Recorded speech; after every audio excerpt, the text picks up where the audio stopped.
सभी बच्चों का मैं बहुत बहुत स्वागत करता हूं। बच्चों, आज हमारा जो टॉपिक चल रहा था रणथंभौर का इतिहास, उसको चरणबद्ध तरीके से हम देखेंगे। पहला चरण कौन सा था, दूसरा चरण कौन सा था और तीसरा चरण कौन सा था।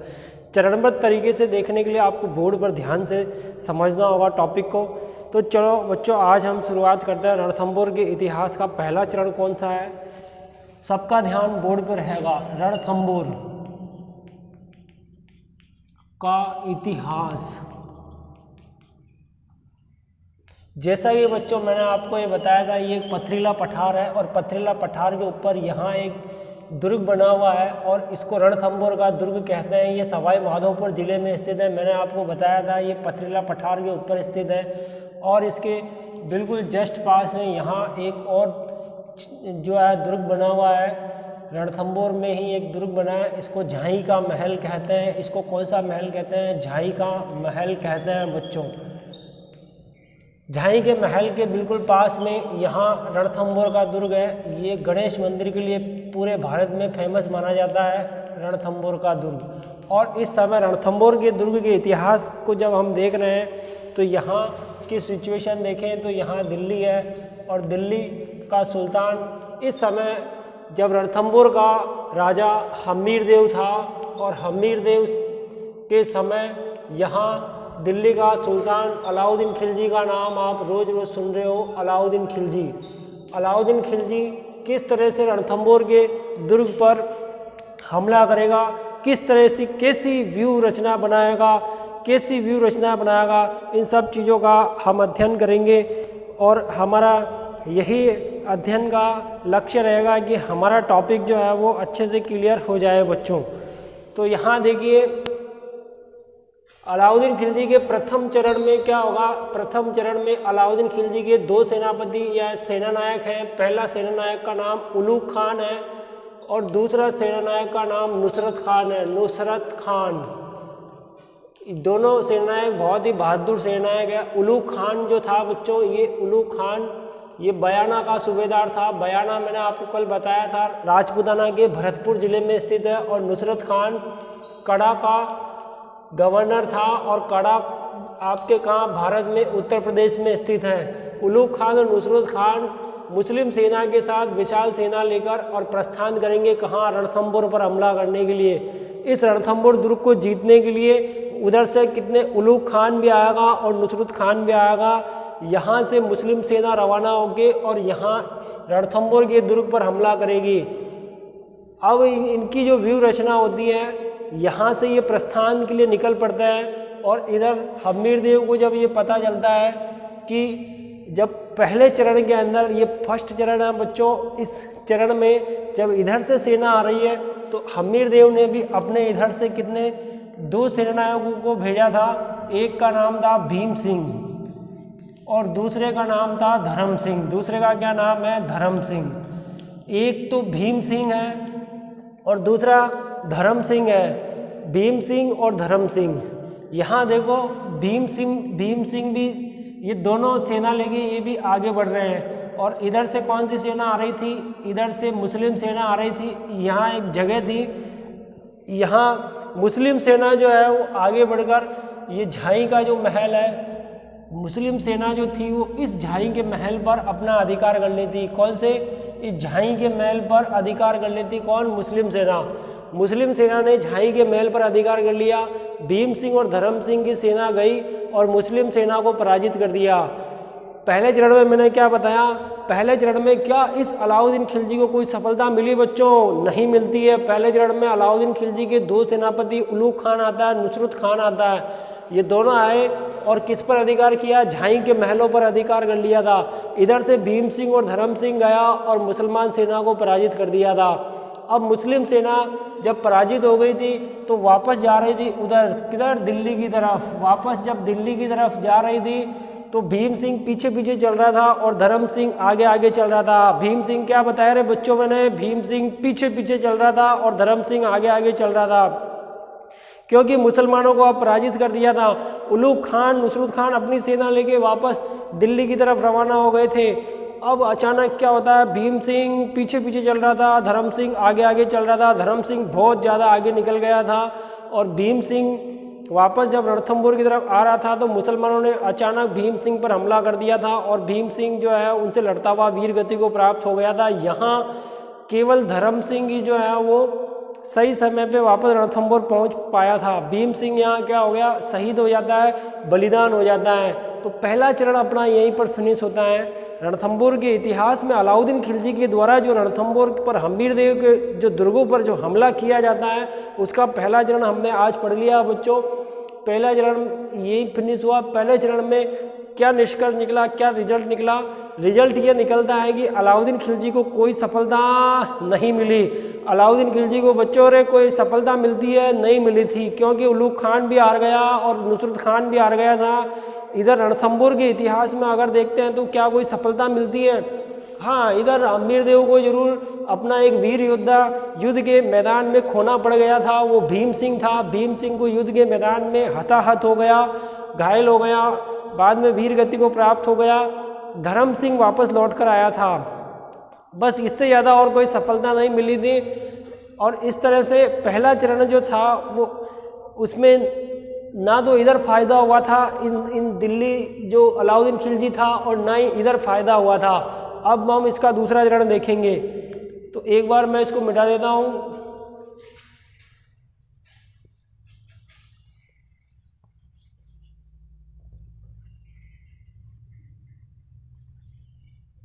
अब बच्चों देखिए दूसरा चरण जो आएगा, ये दूसरा चरण, इस दूसरे चरण में क्या होगा? अलाउद्दीन खिलजी है और उलूग खान बयाना का है, नुसरत खान कड़ा और यूपी का है। ये दोनों दूसरी बार एक बार फिर अलाउद्दीन खिलजी ने कहा कि भाई फर्स्ट टाइम हमको कोई सफलता नहीं मिली, अच्छा ऐसा करो कि अब तुम एक बार वापस जाओ और रणथंभौर पर अपना क्या रहेगा लक्ष्य, रणथंभौर के महलों पर मुसलमानों का अधिकार होना रहेगा, रणथंभौर हमारा रहेगा, मुसलमानों का होके रहेगा।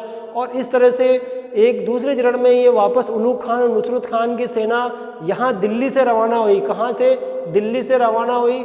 और दिल्ली से रवाना हुई और ये जो इधर झाई का जो दुर्ग था, झाई के दुर्ग पर अधिकार किया। कौन से दुर्ग? महलों पर, झाई के महलों पर अधिकार कर लिया। और महलों पर अधिकार करने के बाद ये जो पहाड़ी इलाका था इनके पास वाला, झाई के महलों के पास और रणथंभौर और झाई के बीच में जो पथरीला पठार था, इस पथरीले पठार पर यहाँ इन्होंने अपना शिविर लगा लिया। यहाँ क्या लगा लिया रे बच्चों? अपना शिविर लगाया मुसलमानों ने अपना शिविर लगाया। किसके पास? रणथंभौर महलों के पास, रणथंभौर के दुर्ग के पास। यहाँ मगरीब नामक एक पत्थर फेंकने का एक मशीन होती थी, पत्थर फेंकने की मशीन लगा दी और यहाँ पत्थर, बड़े बड़े पत्थर फेंक रहे थे रणथंभौर के महल के ऊपर, बड़े बड़े पत्थर। और यहाँ पाशीब और गरगच बनाए गए। कहने का मतलब यहाँ रणथंभौर के दुर्ग के पास में पाशीब यंत्र और गरगच, इन्हें खाइयाँ खोदी गई और छिप के जो है वो वार कर रहे थे खाइयों के अंदर, और गरगच बनाए गए और वहाँ से वो धनुष से वो तीरों की बौछार कर रहे थे। किस पर? अपने शत्रुओं पर, राजपूतों पर बौछार कर रहे थे। इस तरह की पूरी व्यवस्था की थी। बड़े बड़े पत्थरों को रणथंभौर के दुर्ग के द्वार बंद कर दिए थे। रणथंभौर का हम्मीर देव जो था, यहाँ जो हम्मीर देव था उसको पता था कि हम जो है अंदर रहकर ही सुरक्षित रहेंगे। हम जो मेन गेट है उसको अगर हम खोल देंगे तो सारे मुसलमान गेट के अंदर प्रवेश कर जाएंगे, क्योंकि राजपूत संख्या में बहुत कम है और मुसलमान संख्या में बहुत ज़्यादा है। इसलिए उन्होंने दुर्ग के भीतर रहकर ही अपने आप को सुरक्षित रखा।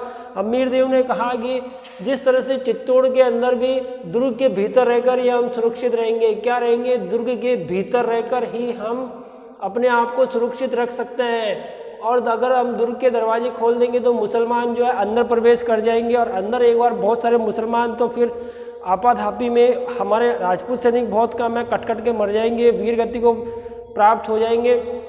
ऐसी सिचुएशन में क्या होता है बच्चों? सेकंड टाइम क्या होता है? उधर से ये भी पत्थर फेंक रहे थे राजपूत, इधर से मुसलमान भी पत्थर फेंक रहे थे। अचानक यहाँ पर एक घटना घटित हो जाती है। एक बड़ा सा पत्थर आगे किस पर लगता है? नुसरत खान की पीठ पर लगता है। नुसरत खान जो था इसकी पीठ पर इस नुसरत खान की पीठ पर एक बड़ा पत्थर लगा और बड़ा पत्थर लगने से ये घायल हो गया था और इसके घायल होने से मुसलमान सेना तीतर बीतर हो गई थी और अव्यवस्था फैल गई थी और मुसलमानों ने सोचा कि हमारा एक सेनानायक नुसरत खान घायल हो गया, अब केवल अकेला उलूग खान बचा है। अकेला उलूग खान क्या करेगा? अकेला उलूग खान जो है वो हतो उत्साहित हो गया था, घबरा गया था और अपनी सेना लेके वापस कहाँ चला गया? दिल्ली चला गया। तो दूसरा चरण यहीं पर समाप्त हो गया। दूसरा चरण कहाँ समाप्त हो गया? यहीं पर समाप्त हो गया। अब बच्चों दूसरे चरण में क्या रिजल्ट निकला? क्या निकला? बताओ मुझे, क्या रिजल्ट निकला? बताओ। अलाउद्दीन खिलजी क्या रणथंभौर के दुर्ग को जीत लिया? क्या अलाउद्दीन खिलजी जो था वो झांसी के महलों को जीत लिया? क्या अलाउद्दीन खिलजी का रणथंभौर के महलों पे हमीरदेव को पराजित कर दिया? ऐसा कुछ नहीं हुआ था। दूसरे चरण के अंदर भी असफलता दिखाई दी, दूसरे चरण में भी असफलता दिखाई दी। अलाउद्दीन खिलजी को कुछ भी हाथ नहीं लगा। कुछ, अरे अलाउद्दीन खिलजी को कोई लड्डू मिला? कोई लड्डू नहीं मिला था। लड्डू कैसे मिलेगा? घायल हो गया था उसका एक सेनानायक नुसरत खान घायल हो गया था। और इधर दूसरे चरण में भी कौन जीत रहा था? हमीरदेव भी जीते थे। हमीरदेव, क्योंकि ये दुर्ग इतना दुर्भेद्य था कि इस दुर्ग को कोई भेद नहीं सकता था, इसके भीतर प्रवेश नहीं कर सकता था। इस दुर्ग को अगर जीतने का तो छल कपट से साम दाम दंड भेद, छल कपट ही अपनाना पड़ेगा, तभी इस दुर्ग को जीत सकते हैं, वरना इस दुर्ग को नहीं जीत सकते हैं। अब यहाँ दूसरा चरण भी क्या हो गया बच्चों? फिनिश हो गया दूसरा चरण। अब मैं इसको मिटा के तीसरा चरण शुरुआत करेंगे। कौन सा चरण? तीसरा चरण। यहाँ देखिए बच्चों, दूसरा चरण भी क्या हो गया? फिनिश। अब यहाँ मैं लिख देता हूँ तीसरा चरण। और नुसरत खान तो गया, नुसरत खान, अब केवल एक ही सेनानायक बचा था, उलूग खान। कहाँ का गवर्नर था बच्चों? बयाना का। अरे कहाँ का बच्चों? ये बयाना का गवर्नर था। बयाना राजस्थान के कौन से जिले में है? भरतपुर जिले में। कौन से जिले में है बच्चों? भरतपुर जिले में। यहाँ अब तीसरा चरण, जब 2 बार अलाउद्दीन खिलजी को असफलता मिली, अलाउद्दीन खिलजी का दिमाग तिलमिला उठा। अलाउद्दीन इतना गुस्सा कि नहीं, अब इस बार मैं खुद जाऊंगा। और अलाउद्दीन खिलजी विशाल सेना लेके उलूग खान को भी सेनानायक को साथ लेके और प्रस्थान किया। विशाल मुसलमानों की सेना कहाँ पहुँच गई? झांसी के महलों तक पहुँच गई। झांसी के महलों पर अधिकार कर लिया और यहीं जो पहले की तरह शिविर लगाया रणथंभौर दुर्ग के पास। यहाँ पत्थर फेंकने की मशीन मगरीब का प्रयोग किया गया, जो बड़े बड़े पत्थर फेंक रही थी। अब यहाँ 1 साल हो गया, 2 साल, 3 साल, 4 साल, निरंतर 5, 6, 7, निरंतर इतना टाइम हो गया, अभी तक दुर्ग को नहीं जीता जा रहा है, अभी तक दुर्ग जो हासिल नहीं हो रहा था। अब अलाउद्दीन खिलजी ने कहा, अरे अब तो छल कपट करना ही पड़ेगा, धोखे से रणथंभौर के दुर्ग को जीतना पड़ेगा। और इसी दौरान जो है, जब अलाउद्दीन खिलजी यही शिविर बना के यहीं पर रह रहा था, उस समय दिल्ली में भी कई विद्रोह हो रहे थे, लेकिन अलाउद्दीन खिलजी इतना चतुर, इतना चालाक था कि वो यहाँ बैठा ही, यहाँ रणथंभौर सवाई माधोपुर बैठा ही दिल्ली की कोई भी समस्या होती थी, उन समस्याओं को चुटकियों में सॉल्व कर देता था। यहाँ विद्रोह करने वाले 3 लोग थे। उमर खान था, पहले नंबर का कौन था बच्चों? उमर खान ने बोला कि अलाउद्दीन खिलजी की सत्ता को मैं पलट दूंगा और यहाँ अलाउद्दीन खिलजी का नामो निशान नहीं रहेगा और मैं राजा बनूंगा। इस तरह उसने, उमर खान ने विद्रोह किया था, लेकिन उमर खान को पकड़ के जेल में बंद कर दिया। यहाँ बैठा ही उसने सारी समस्याओं को सोल्व कर दिया। दिल्ली में जो विद्रोह हो रहे थे, एक दूसरा विद्रोह हुआ था हाजी खान का विद्रोह, हाजी खान के विद्रोह का भी दमन कर दिया। दमन का मतलब होता है, हाजी खान ने जो विद्रोह किया था, अशांति फैलाई थी, लोगों को कत्लेआम करना शुरू किया था, उसी समय हाजी खान, उसने यहाँ बैठे ही ऐसे सेनानायकों को भेजा कि हाजी खान को तुरंत बंदी बना लिया और जेल में बंद कर दिया। हाजी खान के बाद एक तीसरा नंबर था मंगू खान का विद्रोह। एक मंगू खान भी इसी तरह विद्रोह किया था। मंगू खान को भी क्या करा, रातों रात इसको पकड़ के जेल में बंद कर दिया था। मंगू खान को भी 3 विद्रोह हुए थे और तीनों को यहाँ बैठे ही सॉल्व कर दिया था। अब यहाँ इसको रणथंभौर के महल को जीतने आया था कि कह रहा है कि मैं जीत के ही जाऊंगा, यहाँ ये जो राजपूतों का गढ़ है इसको मैं मुसलमानों का गढ़ बना के ही जाऊंगा, यहाँ अब कुफ्र का गढ़ बन जाएगा, मुसलमानों का गढ़ बन जाएगा, ये केवल मुसलमानों का ही गढ़ रहेगा। इस तरह की अलाउद्दीन खिलजी बार बार बोल रहा था और अलाउद्दीन खिलजी ने तमाम विपरीत परिस्थितियों में भी हिम्मत नहीं आ रही थी, लगातार वो राजपूतों से लड़ता जा रहा था। और अब देखो बच्चों, यहाँ उसने दंड भेद की नीति अपनाई और इस समय क्या है, जो रणथंभौर के दो जो शत्रु थे, रणथंभौर के अंदर ही दो लोग ऐसे थे जिन्होंने राजा हम्मीरदेव के साथ धोखा किया था। एक रत्तीपला था और एक रणमल था। एक कौन था? रत्तीपला था, एक रणमल था। ये अलाउद्दीन खिलजी से इस शिविर में आ गए थे और अलाउद्दीन खिलजी के से मिल गए थे। अलाउद्दीन खिलजी ने इनको लालच दे दिया था। अलाउद्दीन खिलजी ने रत्तीपला और रणमल ये जो थे ये सोच रहे थे कि अगर मैं रणथंभौर के हम्मीरदेव की पूरी सच्चाई बता दूंगा कि किधर से शॉर्टकट रास्ता जाता है दुर्ग के अंदर प्रवेश करने का, अगर मैं रास्ता बता दूंगा इनको और मुसलमानों को, तो हो सकता है कि मुसलमान अब हम्मीरदेव की जगह हमको यहाँ रणथंभौर के महलों का राजा बना देंगे। रत्तीपला और रणमल जो थे ये लालची लोग थे, ये दोनों धोखेबाज थे। इन्होंने अपने देश के साथ गद्दारी की थी और अब देश का मतलब रणथंभौर की स्वतंत्रता की रक्षा के लिए इन्होंने अपने प्राण नहीं दिए थे, बल्कि रणथंभौर यानी अपने इस जो देश है, अपना जो राष्ट्र है, इनका खुद का जो राज्य था, इस राज्य के साथ धोखा किया था। रत्तीपला और रणमल अलाउद्दीन खिलजी से मिल गए थे और अलाउद्दीन खिलजी को शॉर्टकट रास्ता बता दिया अंदर जाने का। दुर्ग के प्रवेश द्वार खोलने से पहले इन्होंने जो दूसरा जो शॉर्टकट रास्ता जाता है, जो गुप्त रास्ता जाता है पहाड़ों के अंदर से होके, वो रास्ता इनको बता दिया था। अब जो है मुसलमान उस गुप्त रास्ते से अंदर जाने की पूरी योजना बना रहे थे और मुसलमान यही सारी की सारी बात हम्मीरदेव को पता लग गई। किसको पता लग गई बच्चों? यहाँ रणथंभौर का राजा कौन था? हम्मीरदेव। इस हम्मीरदेव को ये सारी बात पता लग गई कि मेरे ही दो आदमियों ने मेरे साथ धोखा कर दिया, अपनों ने ही अपनों को लूट लिया था। यहाँ हम्मीरदेव जो है, हम्मीरदेव के दो आदमी अलाउद्दीन खिलजी से जाकर मिल गए थे।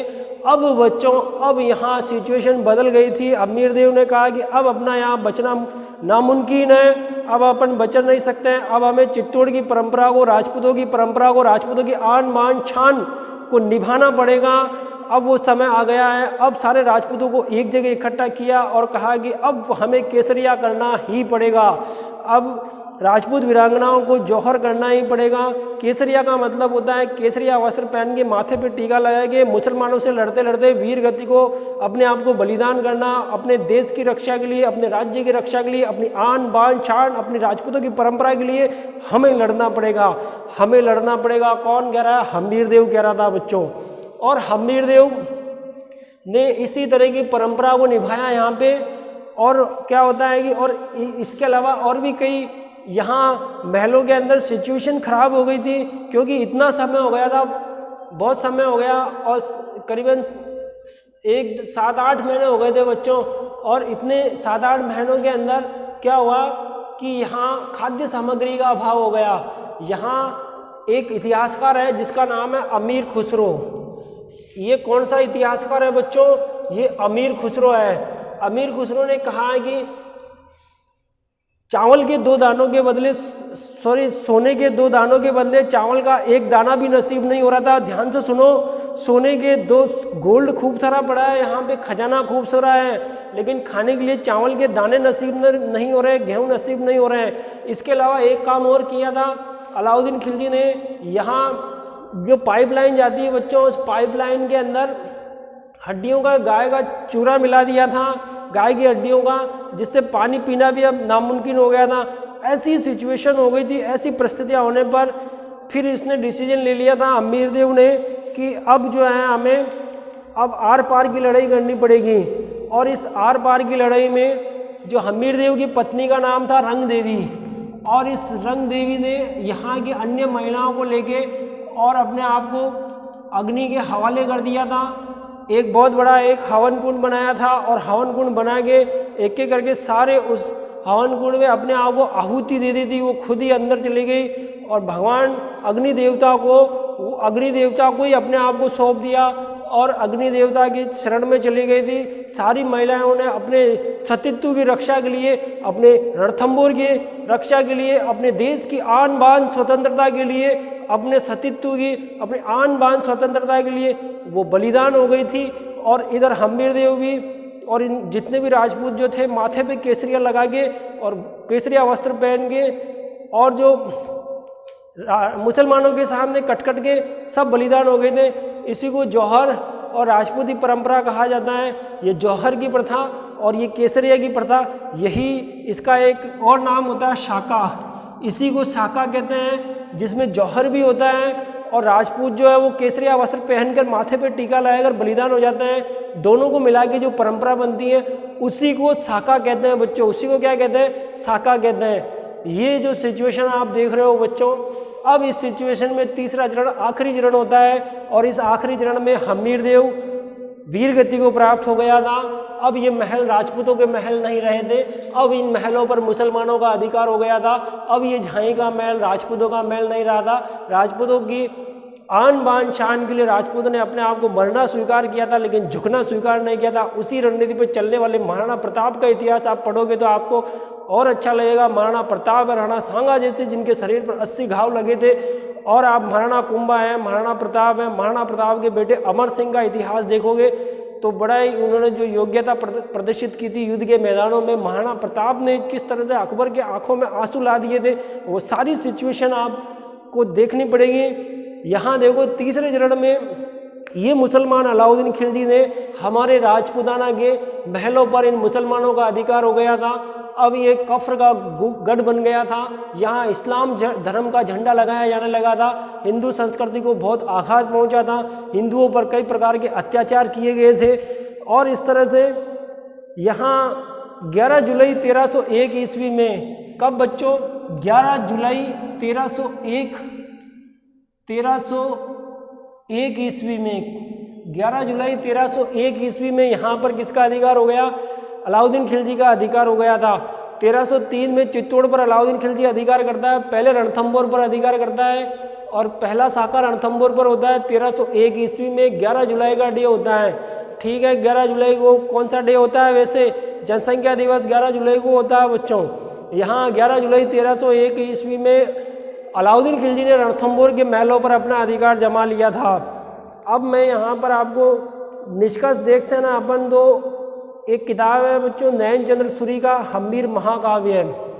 यहाँ थोड़ा सा और देखो कि अब रिजल्ट क्या निकला। रिजल्ट आपके सामने है बिल्कुल।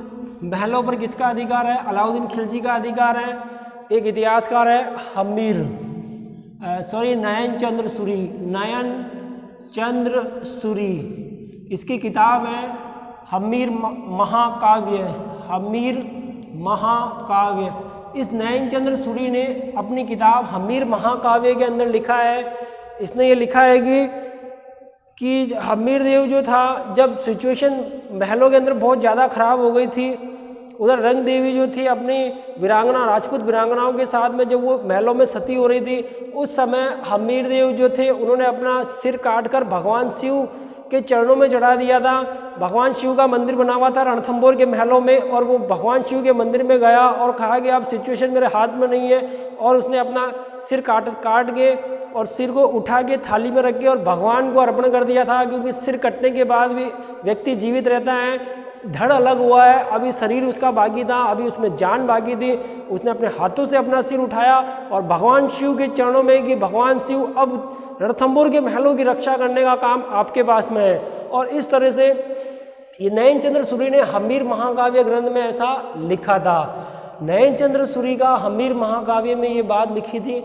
और बाद में अब दो व्यक्ति और थे, एक था रत्तीपला और एक है रणमल। अब इनका क्या हुआ था, क्या इनको जो ये धोखा दिया था देश के साथ, रणथंभौर के महलों में रहने वाले हम्मीर देव के जो दुश्मन थे, क्या इनको रणथंभौर का दुर्ग मिला था? नहीं बच्चों, नहीं मिला। अलाउद्दीन खिलजी खुद एक समझदार व्यक्ति था, और अलाउद्दीन खिलजी ने कहा कि जब तुम अपने स्वामी के नहीं होए तो मेरे कैसे हो सकते हो। अलाउद्दीन खिलजी ने कहा कि जब तक तुम अपने स्वामी के नहीं हो सकते हो, उनके स्वामी भक्ति नहीं रहे तो मेरे केस से जब तुम अपने स्वामी के साथ धोखा कर सकते हो तो मेरे साथ भी कभी भी धोखा कर सकते हो। कत्ले आम किया जाएगा तुम्हारा। और इनका कत्ले आम कर दिया था रत्तीपला और रणमल को। क्या कर दिया बच्चों, इनकी भी सिर को धड़ से अलग करके इनको हमेशा के लिए यमलोक भेज दिया था, रत्तीपला और रणमल को। अब देखो बच्चों, इसके बाद में अमीर खुसरो ने कहा कि अब ये पूरा का पूरा गढ़ क्या बन गया, इस्लाम का घर बन गया था। और इस तरह से ये जो चरण होते हैं वो 3 चरण आज पूरे हो गए। और आज के लिए बस इतना ही काफ़ी है। आज की ये टॉपिक भी जो है आपका रणथंभौर का इतिहास फिनिश हो गया। इसके बाद जो नेक्स्ट टॉपिक आएगा वो जालोर का इतिहास रहेगा। जालोर के इतिहास की में कहानी किस तरह से रहती है, वहाँ कौन राजा थे, वहाँ के महलों की जो सिचुएशन होती है वो कौन कैसी सिचुएशन होती है। चित्तौड़ के महलों की सिचुएशन को हमने देखा था, रणथंभौर के महलों की सिचुएशन देखा था, कौन कौन यहाँ आए थे, क्या इसकी कहानी रही थी, उन सब चीज़ों को हमने डिटेल से पढ़ लिया है। आगे आने वाला जो चैप्टर रहेगा उसको हम और भी अच्छे डिटेल से पढ़ेंगे। और सभी बच्चों आज का टॉपिक यहीं फिनिश हुआ। Okay, thank you very much.